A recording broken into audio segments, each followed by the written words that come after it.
నమస్తే, అక్షరం కార్యక్రమానికి స్వాగతం. ఈరోజు మన అక్షరం అతిథి డాక్టర్ గురజాడ శోభా పేరిందేవి గారు. కథా రచయిత్రి, కవయిత్రి, నాటకకర్త, social worker and also columnist కూడా. ఈరోజు ఆవిడతో మాట్లాడి ఆవిడ సాహిత్య ప్రయాణం గురించి ఆవిడ మాటలను తెలుసుకుందాం. నమస్తే శోభా గారు. నమస్తే అండి. ఈ సాహిత్య ప్రయాణం ఎలా మొదలైంది? నా సాహిత్య ప్రయాణం నాకు తెలియకుండానే జరిగిందండి. 3వ తరగతిలో ఉన్నప్పుడు వాన బాగా పడుతున్నప్పుడు చూస్తూ తెలియకుండానే పెన్సిల్తో ఏదో పుస్తకంలో వెనక పేజీలో రాస్తుంటే మా నాన్నగారు చూసి ఏదో గీస్తున్నావు ఏంటి అని అడిగారు, హోంవర్క్ చేయకుండా. లేదు నాన్న ఇదిగో చూడండి అని చూసేటప్పటికి ఇది నువ్వు రాసావా ఏంటి అంటే ఏదో తప్పు చేశానేమో అని భయం వేసింది. అయితే లేదు నిజంగా నువ్వే రాసావంటే కనుక మా అమ్మ పుట్టినరోజు ఉంది కదా వచ్చే నెల, బామ్మ మీద ఒక మంచి కవిత రాయన్నారు. కవిత అంటారని తెలియదు కానీ బామ్మ గురించి ఏదో రాసి పోస్ట్ కార్డు మీద నన్నే పోస్ట్ చేయమన్నట్టు చేసేసా. తర్వాత నెలలో మా చిన్నాన్న చార్టెడ్ అకౌంటెంట్గా ఏలూరులో ఉండేవాడు. తను హైదరాబాద్ వచ్చి ఇదిగోవే అని చేతికి ఇచ్చాడు. అదేంటి అని చూస్తే ఏలూరు టైమ్స్ అనే పత్రికలో నేను రాసిన కవిత గురజాడ శోభ అని పబ్లిష్ అవ్వడం. అరే ఇలా జరుగుతుందా అని ఆశ్చర్యపోయాను. అలా ప్రారంభమైందండి నాది. సో ముఖ్యంగా కవిత్వంతో ప్రారంభమైన మీ ప్రస్థానం ప్రస్తుతానికి నాటకాలు, కథలు, పిహెచ్డిలో ముఖ్యంగా వృద్ధాప్య సమస్యలకు సంబంధించి ఆ థీసిస్ ఏదైతే ఉందో అది ప్రామాణికంగా ఈరోజు మాట్లాడుకుంటూ ఉంటారు. అయితే దీని తర్వాత మీరు ప్రచురించిన తొలి పుస్తకం? నాది మొట్టమొదటి అసలు నేను కథా రచయిత్రినండి. నిజంగా చెప్పాలంటే కవితలు అవి రాసినప్పటికీ కథా రచయిత్రిని. మా అమ్మగారు నాన్నగారు ఫుల్గా ప్రోత్సహిస్తూ వస్తే ఆ కథలు రాస్తూ ఉంటే అన్ని పత్రికలను స్కూల్ ఏజ్లోనే చందమామ, బాలమిత్ర, చంపక్ వీటన్నిటిలో పబ్లిష్ అయ్యేవి. అయితే సోషల్ సర్వీస్లో నేను ఉండడం వల్ల సీనియర్ సిటిజన్స్ చాలామంది నువ్వు సీనియర్స్ కోసం వర్క్ చేస్తున్నావు కాబట్టి ఆ కథలు నువ్వు రాసినవి ఏమన్నా వివిధ పత్రికలలో వచ్చినవి చక్కగా ఒక పుస్తకం తేవచ్చు కదమ్మా అన్నారు. అది నేను పెద్దగా ఆలోచించాల. కానీ సీనియర్ సిటిజన్స్ ప్రోత్సాహంతోనే సీనియర్ సిటిజన్స్ ప్రాబ్లమ్స్ మీద పిహెచ్డీలోకి ఎంటర్ అయిన నేను, అరే ఇది అమ్మ నువ్వు తీసుకురావాలి మా గురువులు చెప్పడంతో కేవలం ఆ కారణంతోనే నేను అన్ని డిఫరెంట్ పత్రికలలో రాసిన కథలన్నీ ఎంపిక చేసి 60 కథలతో స్వీట్ 60 అనే పుస్తకాన్ని తేవడం జరిగిందండి. అంటే అందులో అన్నీ కూడా సక్సెస్ స్టోరీస్. 60 దాటిన తర్వాత వెనకబడిపోకూడదు, 60 తర్వాత సక్సెస్ఫుల్గా ఉంటే కథలు ఇలా ఉంటాయని, ఫిక్షనే, ఎవరి గురించి రాసింది కాదు. బాగా సక్సెస్ అయింది ఆ పుస్తకం. అయితే ఈ పుస్తకంలో ముఖ్యంగా మీకు బాగా నచ్చిన కథ, లేదంటే మా ప్రేక్షకులకి చెప్పాలనుకున్న కథ గురించి బ్రీఫ్గా? ఒక కథ నాకు బాగా నచ్చిందండి. ఎందుకంటే పురాతనం అంటే అందరూ పక్కన పెట్టేస్తారు కదా. అయితే అందుకని ఏంటంటే ఆ ఇంటి యజమాని తను ఆ ఇంటిని కొట్టించేసి ఫ్లాట్స్కో దేనికో ఇచ్చేద్దాము అనుకుని వెళ్ళిపోదాము అనుకుంటే ఇంట్లో ఉండే వస్తువులు, ఇంట్లో సామాగ్రి అంతా కూడా ఎవరెవరికో ఇచ్చేద్దాం అనుకుంటాడు. అయితే అక్కడ ఇంట్లో ఉన్న పాత వస్తువులన్నీ రాత్రి కూర్చుని మాట్లాడుకుంటున్నాడు అనమాట, గిలగిల్లాడుతూ. పాతవి ఎట్లాంటివంటే గుండిగా, కుంపటి, ఇంకా పాతకాలం వాళ్ళ కుర్చీలు, పీటలు, కుంపటి, ఇట్లాంటివన్నీ కూర్చొని ఆ పాత విషయాలు, పందిరి పట్టే మంచము నెమరు వేసుకుంటున్నట్టు అనమాట. అయ్యో ఆ రోజులలో ఎంత బాగుండేది, కొత్త పెళ్లి కూతురికి నేను సాంబ్రాణి వేసేదాన్ని అని కుంపటి అనుకుంటుంటే, కొత్తగా పెళ్ళైన వాళ్ళు ముందు నా మంచం మీదే పడుకునేవాళ్ళని పందిరి మంచము. ఇప్పుడు మనంతా కూడా మనల్ని ఏ కీలుకు ఆ కీలు విరిచేసి పొయ్యిలో పెట్టినట్టుగా చేస్తున్నారు, మనం కలిసి ఉన్నా కూడా విడదీస్తున్నారు, అయ్యో అని ఎంతో ఫీల్ అవుతుంటారు అనమాట. ఫీల్ అవుతూ ఉంటే ఆ రోజంతా వాటికి ఏమీ నిద్ర పట్టకుండా అవే మాట్లాడుతూ ఉంటే ఈ లోపల ఏంటంటే అక్కడి నుంచి గబగబా పాతకాలం నాటి అందమైన చీపురు కట్టలు పెట్టేది ఉంటుందన్నమాట. అది పరుగున ఊడ్చుకుంటూ వచ్చి మీరేం బాధపడకండి, ఎగ్జిబిషన్లో పెడతారట పాత సామాను, అలా మనమందరినీ కూడా ఎగ్జిబిషన్కి అమ్మేస్తున్నారంటే మనం సంతోషించాలి. మనం ఇంతకాలం జాగ్రత్తగా చూసుకునే ఈ ఇంటికి మనం కాస్త డబ్బు ఇవ్వగలుగుతున్నాం.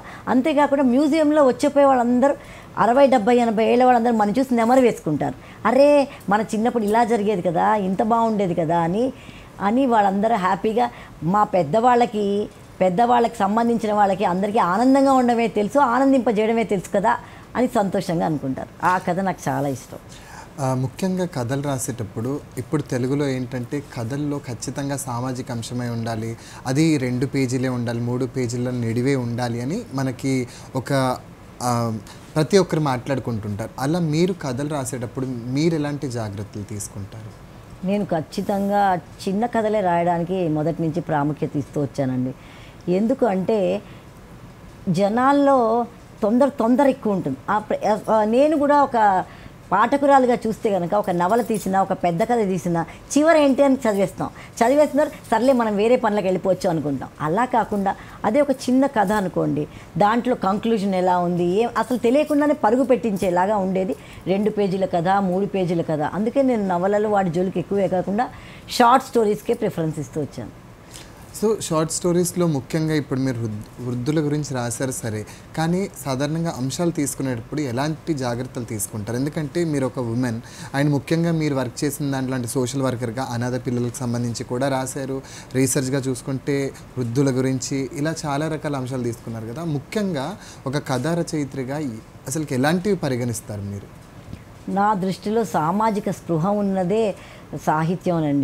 ఎందుకంటే ప్రతి వ్యక్తి కూడా తనకి భగవంతుడు ఈ జన్మనిచ్చినందుకు మనం వెళ్ళిపోయే లోపల ప్రపంచానికి ఏదో ఒకటి మన వంతు చేయాలి అని అనుకుంటే కనుక సాహిత్యకారులకి అడ్వాంటేజ్ ఉంటుంది కదా, మనం చేయవలసింది చెప్పడం.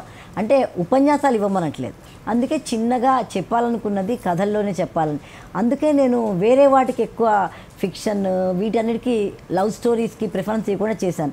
కానీ ఏ మాటకి ఆ మాట చెప్పాలి, ఆంధ్రభూమిలో కాలేజీలో చదువుకునే రోజుల్లో మధ్య పేజీ కథలు కూడా రాశాను. కానీ రాసిన కథల్లో ప్రతి కథలో కూడా సామాజిక స్పృహ, అంటే ఆడపిల్ల ఎలాంటి డెసిషన్ తీసుకోవాలి, కుటుంబానికి మగవాడు ఎలాంటి ప్రాముఖ్యత ఇవ్వాలి, తల్లిదండ్రుల్ని ఎట్లా గౌరవించాలి, పెళ్ళి అనే దానికి ఎంత ముఖ్యమైనది అని పరిగణించాలి, ఇలాంటి విషయాల మీదే నేను అవి కూడా రాసేదాన్ని. అయితే మీ తరం, ముఖ్యంగా మీ తరం వాళ్ళు చాలామంది వాళ్ళ నవలల్ని అంటే సీరియల్స్గా రాసేవారు, మ్యాగజైన్స్లో ప్రచురితం అయ్యేవి. అయితే ముఖ్యంగా మీరు ఆ తరంతో పాటు ఇప్పుడు కొత్త తరాన్ని కూడా చూశారు. మరి మీరు కథలు రాయగలిగిన వాళ్ళ నవలలు కూడా రాస్తారు, కానీ మీరు ఎందుకు వాటి జోలికి వెళ్ళలేదు? నేను పత్రిక వాళ్ళ కలువబాల అనే పత్రికల్లో భారతంలో భామినిలో అనే సీరియల్ రాశానండి. అది చాలా క్లిక్ అయింది నిజానికి. కానీ నాకు చెప్పినట్టే, మీకు ముందే చెప్పినట్టే, ఒక కథ రాసి టక్కుమని వెంటనే నాకు పాఠకులు ఉత్తరాలు రాయడం, అది చదవడంలో ఉండే థ్రిల్ సీరియల్స్ మీద పెద్ద ఉండేది కాదు. ఎన్నో విరివిగా ఒక 10-12 పొట్టినవలలు రాశాను. అందులో రేపటి పెళ్లి కూతుళ్ళు అని ఒక బాగా క్లిక్ అయిన ఒక నవల ఉందన్నమాట, షార్ట్ నవల్. అది ఆశ్చర్యంగా ఇప్పుడు మొన్న యూట్యూబ్లో చూసేటప్పటికి గురజాడ శోభా పేరిందేవి రాసిన రేపటి పెళ్లి కూతుళ్ళు అని సీరియల్గాను వచ్చింది, నవలగా కూడా వేశారు. అరే అవునా అనిపించింది. అది ఎప్పుడో నాకు 18-19 ఏళ్ల వయసులో రాశాను. ఇప్పుడు ఈ వయసులో చూసుకుంటే చాలా చైల్డిష్గా కూడా అనిపించింది. కానీ వీటిని అంటే లైక్ ఎంత చూసుకున్నా కానీ మీరు చేసిన ఈ థీసిస్ ఏదైతే ఉందో, పిహెచ్డి థీసిస్ కావచ్చు, వృద్ధాప్యాల గురించి, ఈ వృద్ధాప్య కథలు ఏవైతే ఉన్నాయో, నవలల గురించి పెద్దగా మాట్లాడరు. మీ విషయానికి వచ్చేటప్పుడు కథల్ని మాత్రమే గుర్తిస్తారు. అది మీరు ఎప్పుడైనా లోటుగా అనుకున్నారా? లేదండి, చాలా సంతోషంగా భావిస్తాను. ఎందుకంటే అటు దివ్యాంగులు, ఇటు వయోధికులే కాకుండా ఆడపిల్లల సమస్యలు, అలాగే ట్రైబల్ చిల్డ్రన్ పడుతున్న సమస్యలు నేను ఎన్నోసార్లు దగ్గరికి వెళ్ళి చూశాను. అలాగే వాళ్ళే కాకుండా మురికివాడల్లో ఉండేవాళ్ళు, ఇంకా మస్కులర్ డిస్ట్రోఫీ కండర క్షీణత వ్యాధిగ్రస్తులు, దివ్యాంగులు, వీళ్ళందరి జీవితాలలో ఒక సోషల్ వర్కర్గా దగ్గరగా వెళ్ళి చూసిందాన్ని కాబట్టి ఆ సమస్యల గురించి రాస్తూ పరిష్కారం సూచిస్తూ రాయడం వల్ల చాలామంది బాగుంది అని తెలియజేయడమే కాకుండా ఇంకొక విషయం ఏంటంటే ఆ కథల్లో చూసిన వాళ్ళు ఈ స్పందించే అమ్మ ఇలా ఉంది, మా సమస్య ఇలా ఉంది అంటే ఒక సోషల్ వర్కర్గా వాళ్ళకి సాయం చేసే అవకాశం కూడా నాకు లభించింది. ఒక సీరియల్ అనుకోండి, కంటిన్యూటీ అలా అలా అలా అలా జరిగిపోతుంది. నాకు పెద్దగా ఆసక్తి లేదు.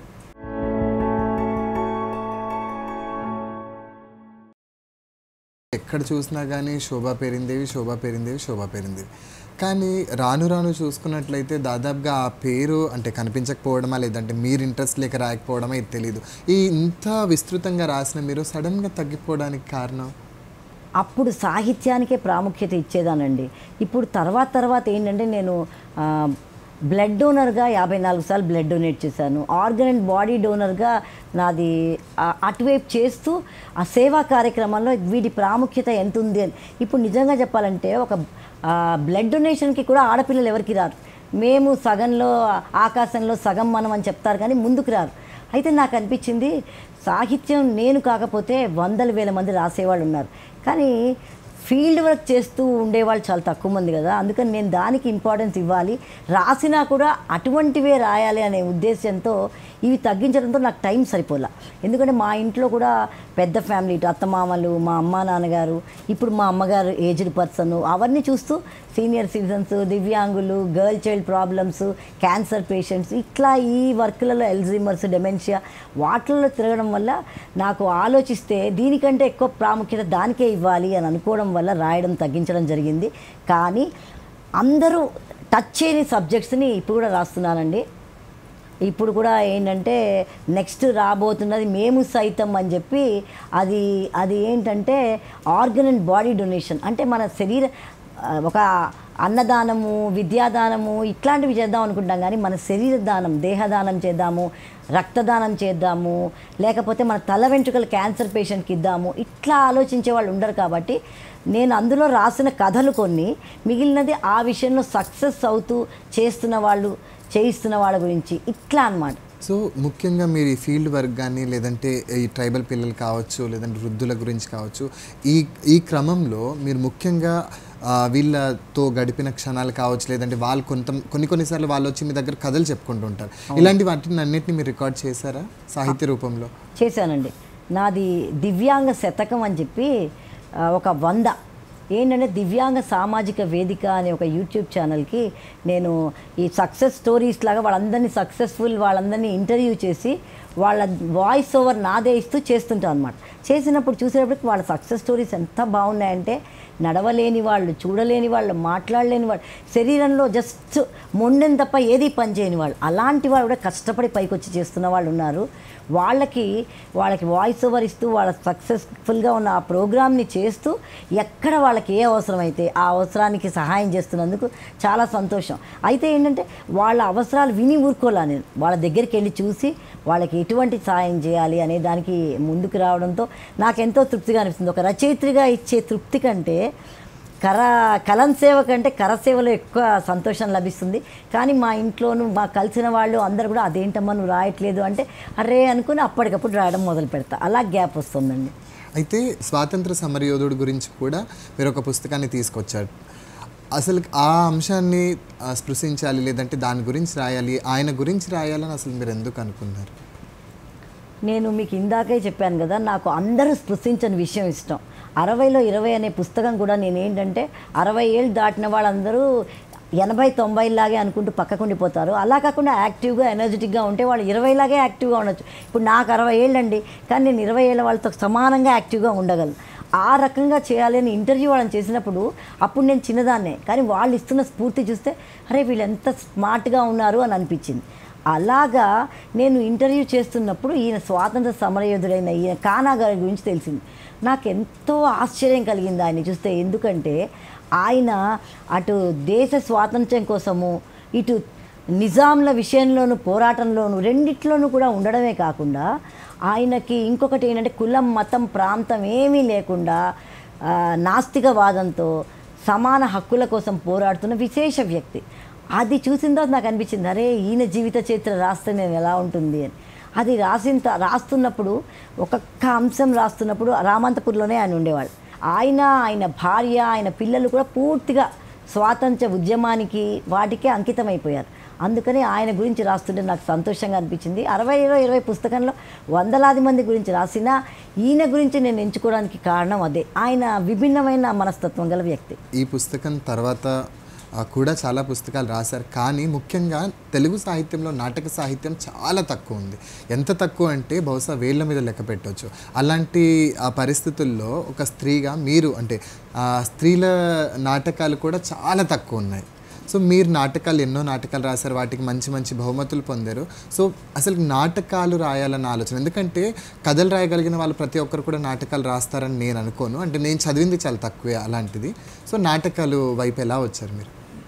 నేను ఆంధ్ర బాలానందంలో మా అబ్బాయిని పాటలు పాడించడానికి వాటికి తీసుకొచ్చినప్పుడు యాక్టివ్గా ఉండి రైటర్గా ఉన్నప్పుడు అమ్మ ఆకాశవాణిలో కార్యక్రమాలకి నువ్వు ఎందుకు తీసుకెళ్ళకూడదు పిల్లల్ని అని అక్కడ ఉండే మిగిలిన పిల్లలందరితో కలిపి తీసుకెళ్తున్నప్పుడు వాళ్ళ ఈ పండక్కి ఆ పండక్కి ప్రాముఖ్యత ఇచ్చే ప్రోగ్రాం ఏదైనా పెట్టమ్మా అంటే నాకు అనిపించింది అరే ఎందుకు చేయకూడదు అని వాళ్ళతో ఆ సమస్య ఆ కాలానికి సంబంధించిన ఒక చిన్న నాటకంలాగా తయారు చేసి చేయించడం. అలా స్టార్ట్ అయిన నా నాటక ప్రస్థానం ఎట్లా సాగిందంటే ఇప్పుడు సిటీ సెంట్రల్ లైబ్రరీ ఎంప్లాయీస్, ఇంకా సత్యసాయి గ్రూప్స్ వాళ్ళు, రకరకాల సంస్థల వాళ్ళు, ఆఖరికి చెర్లపల్లి చెంచల్గూడ జైలు ఖైదీలు, ఇట్లా ఎవరికి సంబంధించిన వాళ్ళవి ఇప్పుడు నాటకాలు కూడా నేను ఒక 100 పైగా రాసుంటానండి.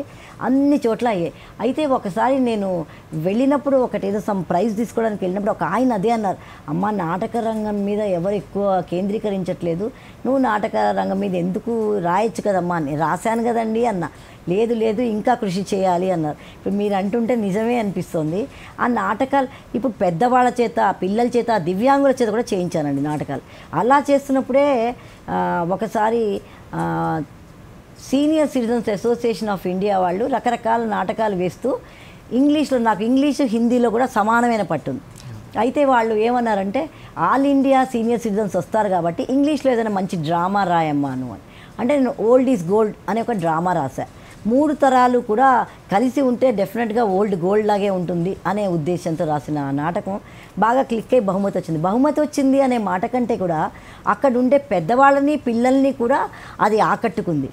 అంటే ఆలోచిస్తే సినిమాలు, సీరియల్స్ కంటే కూడా కాస్త చిన్న టైంలో కూడా నాటకాలు ఆకట్టుకోవడం చాలా గొప్ప విషయం అండి. ఎందుకంటే పాత్రధారులు మన ఎదురుగుండా ఉంటారు, వాళ్ళు నటిస్తుంటారు, వాళ్ళ నటనను చూస్తూ ఉంటే మనకు తెలియకుండానే ఒక ఇన్స్పిరేషన్ మనకు కలుగుతుంది కదా. అందుకే నాటక రంగానికి చాలా గౌరవం ఇచ్చి తీరాలి.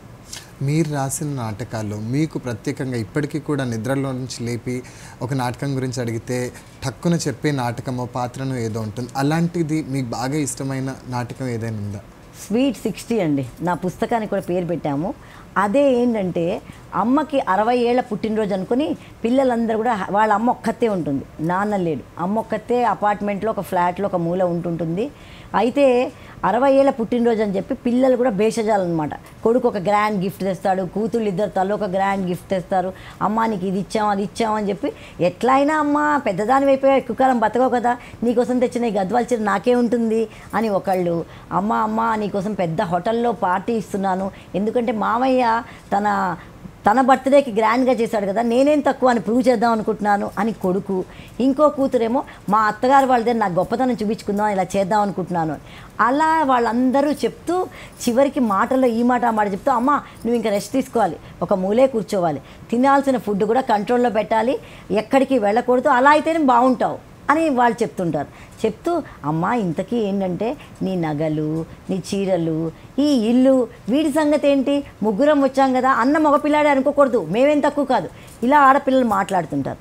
మాట్లాడుతున్నప్పుడు అప్పుడు తల్లి అంటుందన్నమాట, మీరు బహుశా ఏ ఉద్దేశంతో వచ్చారో కానీ చాలా సంతోషం, మీరు ఎంతో ప్రేమగా వచ్చారు, మా పార్టీ అనుకుంటున్నారు, పార్టీ ఏమీ వద్దు నాకు, నేను మీకు చెప్పేది ఒకటే, ఈ ఇంటిని నేను ఒక వృద్ధాశ్రమానికి ఇచ్చేద్దాం అనుకుంటున్నాను. వృద్ధాశ్రమం అనేది పేరే కానీ మా వృద్ధులం అందరం కూర్చొని రేపు మేము ఏం చేయాలి, సెకండ్ ఇన్నింగ్స్ ఏం చేయాలి. 60 అంటే మీరు అందరి దృష్టిలో మాది అయిపోయింది, కానీ మా దృష్టిలో ఏంటంటే శతమానం భవతి అని ఆస్వాదించినందుకు 70-80 ఏళ్ళైనా బతుకుతాం కదా, ఆ 10 ఏళ్ళు 20 ఏళ్ళు 30 ఏళ్ళైనా మేము బాగుండేలాగా కౌన్సిలింగ్ చేస్తాం పెద్దవాళ్ళకి, మీ తరానికి కూడా మేము కౌన్సిల్ చేయగలం అని తల్లి చెప్తుందన్నమాట. ఆ స్వీట్ 60 నాటకాన్ని ఇక్కడ నేను సగర్వంగా చెప్పేది ఏంటంటే మీ దూరదర్శన్లోనే ఆ నాటకాన్ని వేయడం జరిగిందండి. దాంట్లో నేను కూడా ఒక కూతురు పాత్ర పోషించాను, మా అభినందన సంస్థ నుంచి చేశాం. అది కూడా బాగా క్లిక్ అయ్యి 2-3 సార్లు కూడా దూరదర్శన్లో చేశారు. మంచి విషయం అండి.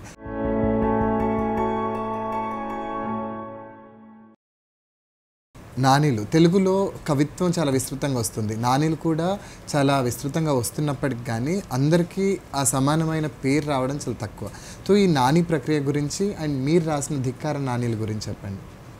నేను పిహెచ్డి చేస్తున్నప్పుడు డాక్టర్ ఎన్ గోపి గారు తెలుగు విశ్వవిద్యాలయంలో ఆయన వైస్ ఛాన్సలర్గా ఉండేవారు. ఉన్నప్పుడు ఏంటంటే ఆయన చూసి, శోభా నువ్వు చాలా బాగా రాస్తున్నావు, కవిత్వాన్ని నువ్వు పక్కన పెట్టేసావు తల్లి, నాకు చాలా బాధ అనిపిస్తుంది అంటే, నాకు టైం ఎక్కడుంది సార్, ఏవో సరిపోతాయి కదా నాకు అంటే, అయితే నువ్వు నా నానీల ప్రక్రియ ఉంది కదా దాంట్లో నువ్వు రాయి అంటే, నేనే అన్నా మీరే చెప్పండి సార్ ఏది రాయాలంటే, ఎప్పుడూ వార్ధక్యమైన వైకల్యాన్ని టచ్ చేయమ్మా అని ఆయనే సూచించి ధిక్కార నానీలు అని టైటిల్ పెట్టు అని. సో అందుకని అది ఎంత బాగా జరిగిందంటే, దివ్యాంగులు ఎక్కడ ఏ కార్యక్రమం చేసినా నా నానీలు వాళ్ళ గోడల మీద చుట్టూ పెట్టుకుంటారు. అందులో ఇంకొకటి ఏంటంటే, దివ్యాంగుల మీద కథలు రాసింది కూడా ఒక 20-30 కథలు రాసింది నేనే. నా కథలే ఫస్ట్ వచ్చిన కథలు. అలాగే వాళ్ళ మీద నానీలు రాసింది నేనే. అలా జరగడం వల్ల వాళ్ళు దివ్యాంగుల సమస్యల మీద పిహెచ్డీ చేస్తున్న వాళ్ళందరూ కూడా నన్ను అడిగి నా కథలు, నా నానీలు తీసుకుంటుంటారు. అది చాలా సంతోషం కలిగించే విషయం అండి నాకు. సో వేరే ఇతర భాషల్లో కూడా మీ రచనలు చాలా వరకు అనువాదాలు అయ్యాయి. ఈ అనువాదాలు అయినప్పుడు సాధారణంగా ఇక్కడ రచనలు అక్కడికి వెళ్ళినప్పుడు అలా వెళ్ళడం కూడా చాలా అరుదైన విషయం. సో ఈ అనువాదాలు ఏవైతే అయ్యాయో అండ్ మీరు కూడా వేరే ఇతర భాషలో రాస్తారు కాబట్టి దాని గురించి కొంచెం. ఒక తమిళ్ నుంచి తెలుగుకు అనువాదం చేసే ఒక ఫ్రెండ్ ఉన్నారనమాట. ఆవిడ చూసి శోభా నీవి డిఫరెంట్గా ఉన్నాయి, అందుకని నీ డిఫరెంట్ రచనలన్నీ కూడా నేను తమిళ్ వాటిలలో మంచి పుస్తకాల్లో ట్రాన్స్లేట్ చేసుకుంటాను. అదే కాకుండా నేను స్పెషల్ ఇంటర్వ్యూ ఇచ్చేస్తాను ఫస్టే, చూసేవాళ్ళందరికీ ఐడియా వచ్చేస్తుంది అని చెప్పి అన్ని రకాలు ఆవిడే తమిళ్లో చేశారు. అట్లాగే ఏంటంటే హిందీలో కూడా అలా కొన్ని కథలు వెళ్ళాయి, ఇంగ్లీష్లో సరే అలా రకరకాల భాషల్లో వెళ్తున్నాయి. అంత దాకెందుకండి, ఇప్పుడు పిహెచ్డీవి కానీ నా 60లో 20 కానీ స్వీట్ 60 కథల సంపుటి కానీ వాళ్ళే వాలంటరీగా తీసుకొని వచ్చారు. ఇప్పుడు సీనియర్ సిటిజన్స్ అసోసియేషన్ ఒక ఆయన నా స్వీట్ 60 పుస్తకాన్ని చూసి 60 కథలు ఎంత స్ఫూర్తిమంతంగా ఉన్నాయమ్మా, చదువుతుంటే మాకు పరుగులు పెట్టాలంత ఉత్సాహం వస్తుందని చెప్పి వాళ్ళే నాకు చెప్పకుండా, అప్పుడు నాకు 60 ఏళ్ళు లేవు, నేను చిన్నగా ఉండేదా. అయితే ఆ పుస్తకంలో ఉండే కథలన్నీ కూడా ఇంగ్లీష్లో, బీనాదేవి మీరు పేరు వినే ఉంటారు, ఆవిడ కోపిక లేదు, మంచం మీద పడుకునే ఉండేవారు, అయినా ఆవిడ చేత ట్రాన్స్లేట్ చేయించి పుస్తకంలా వేయించి శోభానికి సడన్ సర్ప్రైజ్ అంటూ ఆ ప్రెసిడెంట్ తెచ్చి ఇచ్చారు. అట్లా అన్నమాట. ఇప్పుడు నేను ఫ్రాంక్ ట్రూత్, నావి ట్రాన్స్లేట్ చేసిన పుస్తకాలన్నీ కూడా పాపం వాళ్ళే వాలంటరీగా చేసినవే అండి. అలాగే వైకల్యాన్ని అధిగమిస్తామన్న నా కథల సంపుటిని కూడా ఒక ఇంగ్లీష్ లెక్చరర్ చూసి చాలా బాగుందండి, నేను ఫ్రీగా చేసి పెడతాను మీకు అని చెప్పి ట్రాన్స్లేట్ చేశారు. ఇప్పుడు నెక్స్ట్ నాది రాబోతోంది ఒకటి ఏంటంటే, ఈ మధ్యనే ఢిల్లీ వెళ్ళడం జరిగింది. ఈ పిహెచ్డి సీనియర్ సిటిజన్స్ అనేది పక్కన పెడితే సోషల్ వర్కర్గా నాకు ఆ లైన్లో బాగా నరసి వెళ్ళడం వల్ల ఇప్పుడు నన్ను పిలిచారన్నమాట. ఢిల్లీలో ఒక పెద్ద ప్రోగ్రాం ఉంది, ప్రెసిడెంట్తో కలిసిన ప్రోగ్రాము. ఆ మేడం దగ్గరికి వచ్చినప్పుడు మీరు కూడా రావాలి తప్పకుండా నన్ను పిలిచారు. అక్కడికి వెళ్ళినప్పుడు చూసేటప్పటికి పద్మశ్రీ గ్రహీత ఒక ఆయన కనిపించారండి. ఆయనకి ఏంటంటే కాళ్ళు చేతులు కూడా ఇక్కడిక్కడ దాకే ఉన్నాయి, కానీ ఆయన సాధించినవి కోకొల్లలు. ఎంత యాక్టివ్గా ఎనర్జెటిక్గా, ఏజ్ కూడా అంతే, ఇంచుమించు 70 ఏళ్ళు ఉన్నాయి, ఎంత యాక్టివ్గా ఉన్నారు. ఆయన చూసి అనిపించింది, అరే మీ గురించి కదా రాయాలి అని. నాకు స్పందన, స్ఫూర్తి ఇట్లా అరుదైనవి చూసినప్పుడే వస్తాయండి. అలాంటప్పుడు మాత్రమే నా కలం పరిగెడుతుంది. అందుకే ఇప్పుడు ధిక్కార నానిని చూస్తే వీరుడు ఎక్కడో లేడు, ఇక్కడే ఉన్నాడు, వైకల్యంతో పోరాడుతున్నాడు అనే నాని ఒకటి. నెలవంక గురించి అనమాట, నన్ను చూసి నా వంకర్లు చూసి నవ్వుతారే, ఏం నెలవంకకి వంకర్లు లేవా, ఇలా అనమాట. డిఫరెంట్వి రాస్తుంటా కదా, అది స్ఫూర్తి కలిగితేనే. ఇప్పుడు ఆయన్ని చూసి కలిగిన స్ఫూర్తితో ఇప్పుడు ఇది నాది ఆర్గన్ అండ్ బాడీ డొనేషన్ కథలు అయిపోయినట్టే, ఇది ఫుల్ ఫ్లెడ్జ్డ్గా బయోగ్రఫీ రాస్తాను. మీ రచనల గురించి ఎవరైనా ఎప్పుడైనా నెగిటివ్గా కానీ లేదంటే పాజిటివ్గా అసలు ఎట్లాంటి కామెంట్స్ని ఎదుర్కొన్నారా? చాలా ఎదుర్కొన్నానండి. అంటే పాజిటివ్, నిజంగా ఫ్రాంక్గా చెప్పాలంటే పాజిటివ్ ఎందుకు ఎదుర్కొన్నానంటే, నన్ను నా సోషల్ వర్క్ చూస్తున్నారు కాబట్టి పాజిటివ్, కానీ నెగిటివ్ ఆస్పెక్ట్ కూడా ఉంది. ఇప్పుడు ఒక రైటర్వి మనం చదువుతున్నాం అనుకోండి, వీళ్ళు రొమాంటిక్ రాస్తారు అంటే చదవాలన్న ఉత్సాహం వస్తుంది, అలాగే క్రైమ్ రాస్తారంటే చివరికి ఏమవుతుందో చూడాలన్న ఆలోచన వస్తుంది. ఇది అంటే ఎవరికైనా అంతే కదా, అబ్బా వైకల్యము, వార్ధక్యము, ఇంకా సూసైడ్ చేసుకునేవాళ్ళని ఆపే కౌన్సిలింగ్, ఇట్లాంటివంటే అందరికి ఎవరికి ఇష్టం ఉండదు కదా బాబు, మనకు తెలియని విషయం ఏముంది. ఏ వయసు వాళ్ళైనా ఒక ప్రేమ కథ చదివినంత ఉత్సాహంగా జీవిత కథని చదవరు, సమస్యల్ని చదవరు కదా. ఒక చిన్న కథ చెప్తానండి, నవ్య పత్రికలో వచ్చింది నా కథ.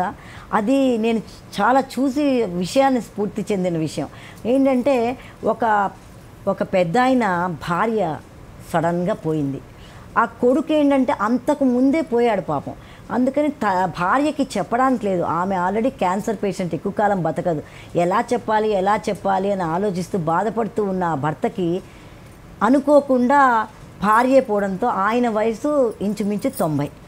ఏం చేయాలి, షాక్లోకి వెళ్ళిపోయాడు పాపం. ఒకవైపు బాధ, అయితే ఇప్పుడు తర్వాత కార్యక్రమాలు చేయాలి, కాళ్ళల్లో సత్తువ లేదు, చేతుల్లో సత్తువ లేదు, బయటికి వెళ్ళాలి, చెప్పాలి, ఏం చేయాలి అని ఆలోచిస్తుంటే వెంటనే చుట్టూ ఉన్న అపార్ట్మెంట్లో ఉన్న మిగతా ఫ్లాట్స్ వాళ్ళందరూ, ఎంతసేపు అండి ఇంకా బాడీని ఉంచేస్తారు, తీసేయండి, అంటే నాకు ఎక్కడ వీలవుతుంది, మీరు అందరు తలో చేయండి, అయ్యో మేము రావండి, మాకు ఇలాంటి వాటికి కుదరదు, మీరే ఉన్నా ఉంటే తెలుసుకోండి చెప్పండి అని. చుట్టాలు స్నేహితులు ఎవ్వరూ టచ్ కారు.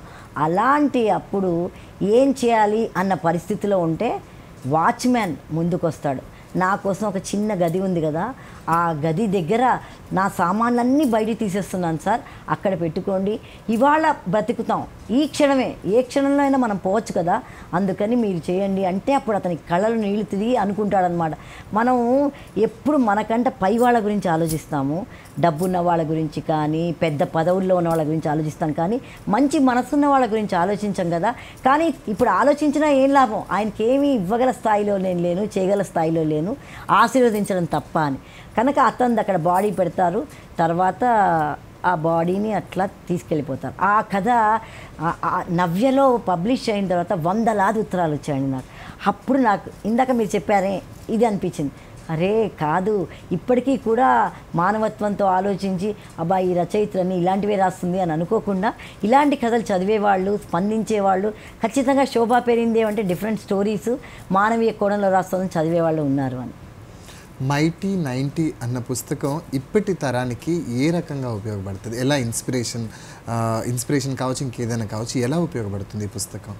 ఖచ్చితంగా ఉపయోగపడుతుందండి. ముందు ఉపయోగపడేది అందరూ ఏమనుకుంటారంటే 60, 70, 80. నేను మైటీ 90 కూడా 90 ఏళ్ళ ఒక సీనియర్ సిటిజన్ని చూసి ఈయన బయోగ్రఫీ రాయాలి, ఆయన 90 years బర్త్డే రోజే ప్రజెంట్ చేయాలి అనుకున్నా. ఆయన ఎంత యాక్టివ్, ఎనర్జెటిక్, డైనమిక్, డాషింగ్ అనమాట. ఓపిక లేకపోయినా ఆయనది రాయాలి అనుకుని అది రాసినప్పుడు ఆ పుస్తకం పబ్లిష్ అయ్యి జనంలోకి వచ్చినప్పుడు నిజంగా చెప్తున్నా బాబు, ఎక్కువ స్పందించి ఉత్సాహాన్ని చూపించిన వాళ్ళు 30 ఏళ్ళ వాళ్ళే. ఎందుకంటే 60, 70, 80 ఏళ్ళ వాళ్ళకంటే కూడా తెలియకుండానే మనం అనుకుంటుంటాం, మా తరం వాళ్ళం అనుకుంటుంటాం, ఆ తర్వాత తరాల వాళ్ళకి మా మీద ఏం ఆసక్తి ఉంది వినరు. కానీ కాదు, పెద్ద తరం వాళ్ళ మాటలు ఇన్స్పైర్ అయ్యేది 3వ తరం వాళ్ళే. వాళ్ళకి ఆలోచిస్తారు, వీళ్ళు ఎంత జీవితాన్ని లోతుగా చూశారు, వీళ్ళ నుంచి మనం ఎన్ని నేర్చుకోవాలి. అందుకని ఆ మైటీ 90 పుస్తకం, అందులో నేనేం చేశానంటే 90 years వచ్చిన వాళ్ళు, సక్సెస్ఫుల్గా ఉన్నవాళ్ళు ఎంత వాళ్ళు పనిచేస్తున్నారు, వాళ్ళ రంగాల్లో ఎలా రాణిస్తున్నారు, రాణించబోతున్నారు అని శతమానం భవతి అన్న మన ఋషులు చెప్పే సూక్తిని ఆధారం చేసుకుంటూ ఆ బుక్ని తీసుకురాగలిగారు.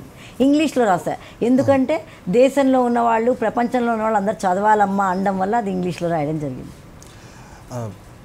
చాలా విషయాల్ని మాతో పంచుకున్నారు శోభ గారు, చాలా విషయాలని పంచుకున్నారు, చాలా గొప్ప రచనలు మా తరానికి అందించారు. ఇలాంటి రచనలు మరెన్నో చేయాలని మా దూరదర్శన్ యాదగిరి ఛానల్ తరపున మేము కోరుకుంటున్నాము. చాలా ధన్యవాదాలు, చాలా విషయాల్ని మాతో పంచుకున్నారు. చాలా సంతోషం అండి. అందులో మళ్ళీ చెప్తున్నా, ఇప్పటికీ మా పిల్లలు అంటూ ఉంటారు నాతో, మా అబ్బాయిలు, అమ్మ రొమాంటిక్ స్టోరీస్, క్రైమ్ ఇట్లాంటివి రాసిన వాళ్ళకు ఉండే గుర్తింపు నీకు ఉండదు, ఎందుకమ్మా నువ్వు రాయగలవు కదా, అవి కూడా రాయి అని. కానీ ఇలాంటివి రాసిన వాటిల్లో నా కథల్ని చూసి స్పందించిన వాళ్ళు ఎలా ఉన్నారో, నా నాటకాలు చూసి స్పందించిన వాళ్ళు ఎలా ఉన్నారో, అలాగే మీ దూరదర్శన్ కూడా నన్ను ఇంటర్వ్యూ చేయడం చాలా సంతోషం. చాలా ధన్యవాదాలండి. విన్నారు కదండి, ఈరోజు మన అక్షరం అతిథి శోభ గారితో మాట్లాడి చాలా విషయాన్ని ఆవిడ మాటల్లోనే తెలుసుకున్నాం. మరో అక్షరం కార్యక్రమంలో మరో అతిథితో కలుద్దాం. అంతవరకు సెలవు.